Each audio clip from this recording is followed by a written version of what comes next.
Una familiare, un persone dove è morto un re di tutti i zingari.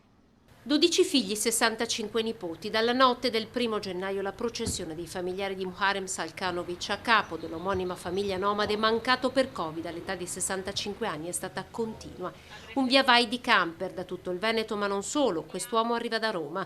Nonostante il periodo di restrizioni, ha sfilato davanti all'obitorio fermandosi anche per l'intera nottata. Era una persona che se poteva dava una mano a tutti, una persona di grande cuore. È un effetto che mi aspettavo perché sapevo cos'era mio padre. Nonostante l'emergenza che c'è in atto, la gente è arrivata. Avevamo già pronti per l'ultimo viaggio di papà una carrozza con i cavalli, ma il Covid ci ha tolto anche questo, racconta uno dei figli, che ricorda come il papà avesse sempre cercato di tenerli lontani dal malaffare, proteggendo la loro comunità a Montebelluna, una delle più chiuse e radicate sul territorio. Dopo giorni di permanenza davanti all'obitorio sorvegliati da Digos e i carabinieri, la famiglia ha finalmente ottenuto di poter vedere la salma per pochi minuti.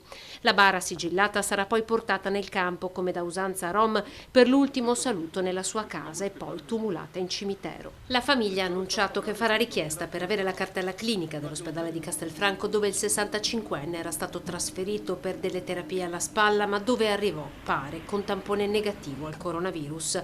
Intanto, contro gli assembramenti che inevitabilmente si sono creati davanti all'ospedale, è arrivata la reazione di Fratelli d'Italia. Purtroppo esistono delle regole e, giuste o sbagliate che siano, devono rispettarle tutte.